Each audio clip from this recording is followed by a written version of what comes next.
And today's project is we're gonna put this fuel pump on this engine right here. Oh, I see that neighborhood cats in the building here. And we might get some kitty points today. You just never know. Carrying right along with the project is how to dress those seats down in that hole yonder. And if you recall back a few videos ago, it's in the playlist, check it out. We sawed that fuel pump in half right there so we could get a show and tell. And that's what we ended up with. So it's 90 degrees. If you put that gauge on yonder, that right there will prove out to be 90 degrees.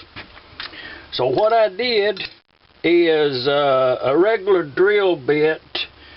I don't know what that is, 82 or something right there. I don't know. It's pretty flat across there, whatever that is. It's not important. So what I did is over on the grinder is I ground this bit right here to a 90 degree. And if you put it right in yonder like that right there, it proves out to be 90 degrees. So that when I put it down in that hole yonder, I can dress that up. But be caution, use a lot of caution right here, because this it's according to how you grind. If you buy a new drill bit with the 90 degree tip on it, it's sometimes it's not sometimes. You can let's say dull that leading edge right there so it does not bite into that seat down in there. Well, you can do more damage than you can do good if you don't do it correctly. So I done two drill bits right there. Also, the other alternative is to use a countersink. And I do have a longer shank here that I can get down in that hole right yonder. That's I don't know what degree that is right there. That's about a 60, I guess. Countersinks are a good alternative if you want to lay in some to match up whatever seat it is. Okay, I just put that drill bit down in there lightly and removed the bulk of the corrosion down in yonder. And then to actually form the seat a good workable leak proof is a wooden dowel. And I know what you're going to one of the first comments is going to be, what size dowel do I need to buy? Well, I'll show you. When you go up yonder to the dowel store, is you buy one of every size they got. You know, to the biggest thing you're going to be working on and to the smallest one, you just get one of each. Lay in some wooden dowels. You're going to need them at some point in time. But this is a piece I cut off, and I just took it to the grinding wheel. You can do this on the lathe if you are a precision-minded person. But I just took it to the grinding wheel there and ground on that wooden dowel a 90 degree angle. And then used valve seating compound on this right here. Put this in the drill press, and then it was turning. It would be like this, and I just held this up here and took it out, repositioned the grinding compound. I just kept doing that, kept observing, looking down in yonder with the flashlight. You want to actually see what you're doing. This is not something you would be doing blindly. And I've tried it to get a picture down in yonder on the camera, and I just can't do it. But I do have a good seat in there. Good seat. Really good. And that's the way you do it. Easy most of the stuff you have in your shop, you know, you don't have no extra layout. Just you know, use what you got. So we got the seed cut down there. We got that down in yonder. And so the next thing is to, and we're going to use these 2 brass balls. Check a video backwards for the update on the brass balls. And the reason for that 90-degree taper in there is that's a really good seat angle. If you have a more sharper angle than that, then it's like that right there. It'll stick in there. And one thing you don't want is you don't want no sticky balls in your fuel pump or anywhere else for that matter. So, and if you get the angle too flat across, it actually be more better to have a straight across seat than a really sharp V seat. Look it up, do some studying on it. Prove it to yourself as you go. First, let's started to get out of. Let's do it this way. It's important. You don't want to miss anything because these right here is expensive. If you break one of them, they're hard to fix because this is not a real good metal. Yeah, it could be die cast, you know. It's really poor grade of metal, and not all of them are the same composition. Believe me, there are several different grades of metals used on these fuel pumps. Probably the next step would be to, you know, just work it as we go. I'll show you something. If you put the gasket, the sealer compound in yonder, and then you put the fitting in there, then what you're doing is you're pushing that sealer into that housing. So what you want to do is to put the sealer on the outside. You want to put it on your fitting. Put that sealer right there. Oh, it's important as can be that the procedure. The fitting right yonder. Okay, now when you screw this in right here, little by little you don't have any sealer back in yonder. So you do want to push a little bit ahead. So what you do is just put a very little right there and take that around through yonder, if you can see what I'm doing. Okay, now I removed all of that with the other end of that, and it's just I can tell it was in yonder, but there's no excess. This fitting right here, that's quarter one on the bottom yonder is a quarter inch copper tubing. And when I was just fitting it up there and cleaning it up, I put that copper tubing in yonder and looked down in yonder, and there was quite a burr right on this edge right here. I guess the manufacturing, and it was restricted. Also, on the part down in yonder was even more restricted. So I did run a drill bit through there, cleaned that up. Got a full flow of that fitting. And like I say, this housing right here is quite delicate right in that area, and it's down at the bottom. If you had any moisture in the fuel pump, it puddle down there and degrade it from the inside. And this is at the lower part of the engine, and most of them will be eroded, degraded on the outside. So you want to be very careful with this part. Very, very careful. But we'll put that on there out here on the workbench, and that way you can get a more feel for it when you tighten this up. So I don't want to no more than that. It's hard for me to describe how tight that is, but you know, it's not like that I tightened that right there using that as a part there. And if you're a suspect, you actually, you know, can put a little bit of a longer reach up there and put a little bit of pressure up here instead of right there in that thin place. Just use your own discretion right there.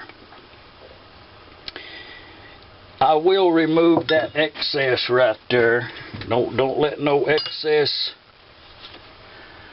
sealer be observant. You don't. The thing about most of these is if you can repair an engine and no one knows that you repaired it, there is no evidence that you did anything to it, you probably done a good job. If somebody looks at your engine and they say, well, you've been working on that engine, you know, you probably didn't do a good job. I'm just casual observation. We got that on there, and I'm going to show you something. We got that there at the, there is the ferrule, the little ferrule and the nut that goes on there. Okay, I'm going to leave that right over there. Now, as I was cleaning these fittings up, just run a file across there and knock those teeth marks off where somebody has used a pipe wrench on it. I was cleaning that up. Now this one right here has a cross mark in it right there.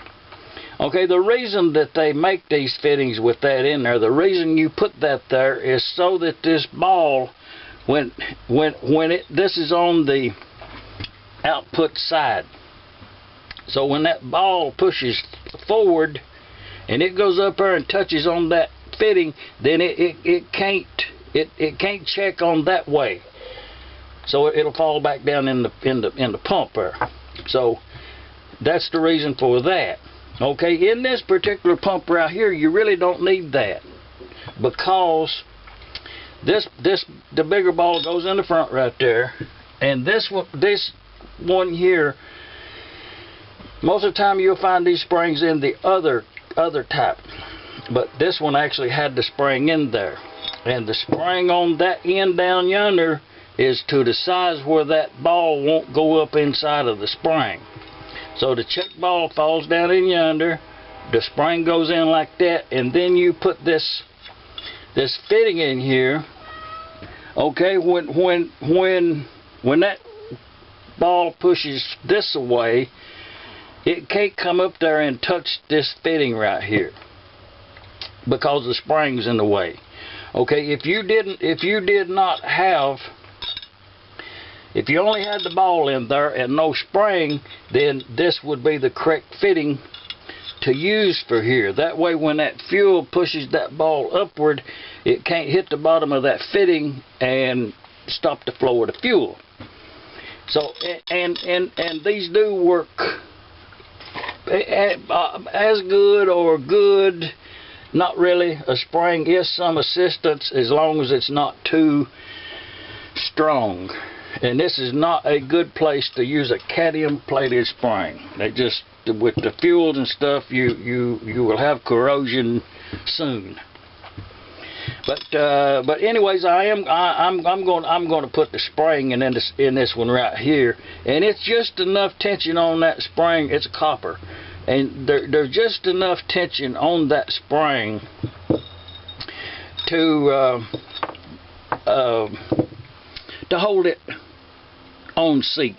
That's all. No excessive tension on that spring. So we don't want no leaks. We put us some, and this right here is the perfect. This is perfect application for gasola thread sealant, soft set. The part number on this right here, it's you know, you look at the comments and remember back through the videos, and one of the most left comments was what was the part number on the thread sealer that I use, and the part number right there is SS08 gas oil thread sealer. And they do make a line of products. I'm not going to get them out and line them up on the workbench here. I'm not.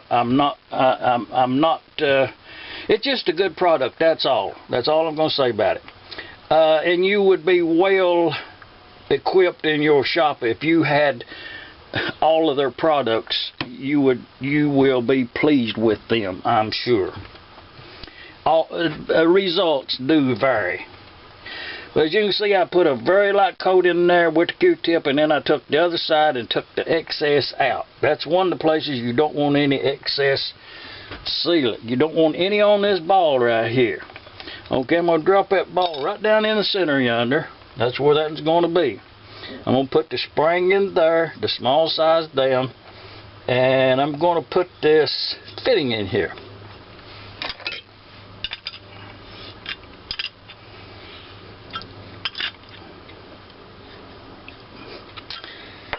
We won't have any. We won't have any leaks on this fitting right here.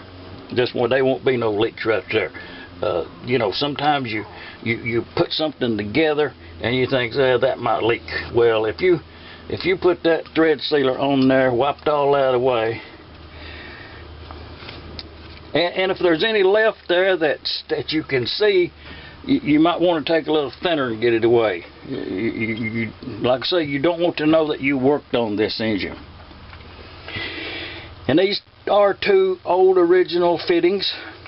As I was cleaning, this is 3/8 copper here, and as I was cleaning these up, this fitting right here. And I think I made a statement, you know, in a past video that I filed everything on one of them engines. Every piece on it had been filed. And this is one of the reasons that you do that. If you just get an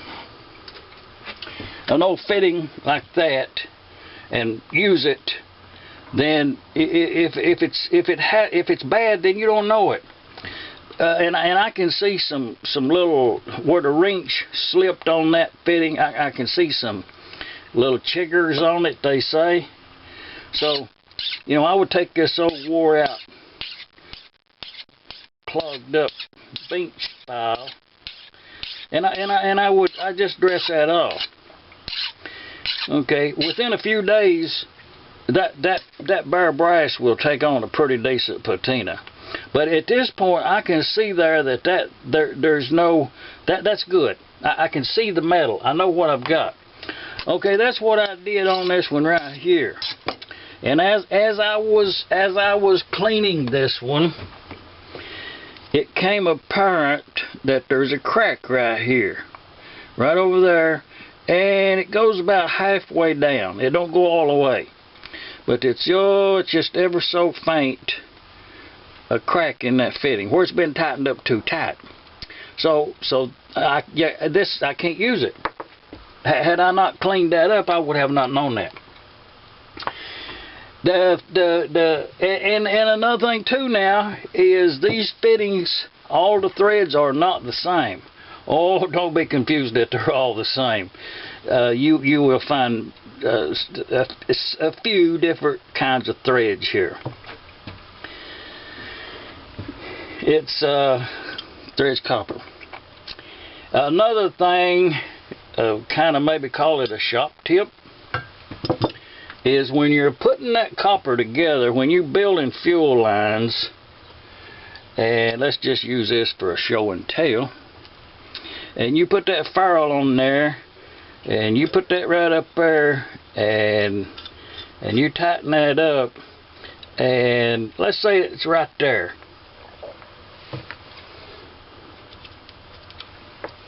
Okay, take that back off, and let's see where, right there, that's where our mark was. that's where that ferrule would have been. Okay, that put that copper right at the end of that fitting, and it would have been no support there. The fitting at that point, the only thing that's holding that is this nut right here, and that could be the reason that they break. The correct way to do that is that tubing should go all the way down to that seat down in there. And on this particular one, they're different. Not all manufacturers are the same, but on this particular one, that's 3/8. That copper actually goes down in that fitting 3/8. Okay, when you put that down in there, then that is secure. The only thing that the nut is doing at that point is crimping up the ferrule. And that applies on all of them. Just kind of do it right, and it's just good on the floor shop practices to pay attention to the little things. Well, let's see where we're at, not to get too far off. And the reason that I did go ahead and put this fitting in here is I do have a good one to go on the fuel line. So we'll put that on there later. We got them in there, got them in there, got them in there. And I did run a file through this lineup back here, because the reason is most of the time the dowel pin that sticks out to line these fuel pumps up don't go all the way through that housing.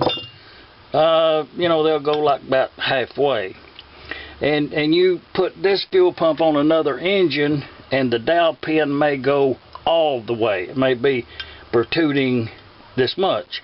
Okay, if you have corrosion on the inside in half of this right here, and you try to put that up on there and you hammer on it, this is so weak type material that it can't take no hammering.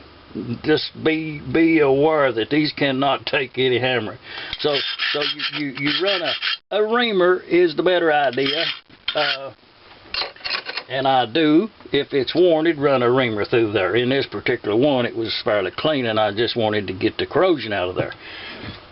So a file sufficed. On this particular fuel pump right here, you can see that it was not installed correctly on the engine that it came off of. I'll show you why. The rocker on the fuel pump has the bushing in there, this bushing right here. Okay, on this fuel pump right here, that bushing was onto this piece of metal right on this pot metal, and you can see where it actually wore away.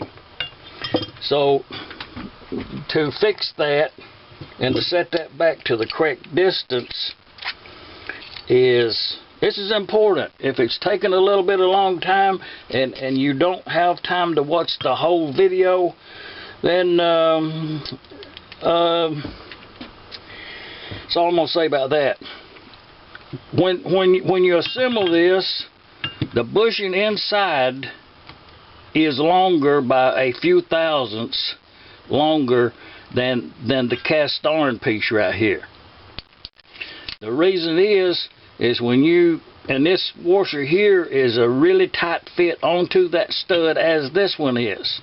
If you use a regular off-the-shelf washer, they're oversized and to the point where that bushing can actually go through the center of the washer. So you want a tight-fitting one here, tight-fitting one here, and that way when you tighten this up, then this rocker will be free to turn, and then when you oil in that oil hole right there, you're oiling this cast iron onto the bushing. If this bushing is too short or it has worn into this housing like this one was, then it tightens all of that up and the bushing turns on the stud. Not good. So you set all of this up like this. That's the correct. This right here is very free to turn. Now, while we're out here looking at this in a site where we can see it, this roller right here should roll on the same plane, the same centerness as the cam. This roller wheel here, and there has been more than 2 comments left that this pin right here is hitting the mag trip mechanism. The reason being is either it's worn or don't have the correct thicknesses, because you can put different thicknesses washers in here to move this in and out, as long as you maintain the ears on this thing right here, as long as you maintain the distance between here and here. If you start changing dimensions down in here, then you're moving this backwards and forwards. So everything has to be adjusted to in unison, let's say. But that's the way that works. And also, these ears right here are worn different. They wire different to whatever engine it is. So you do want to get this. If I turn this around like this right here, it don't match up. There's a sight gap between that one over there. That's how much difference they are. But if I turn it back, then this is the way they were on the engine. I took it off, then it matches back up. And that way to put the plunger in plumb and true with the housing.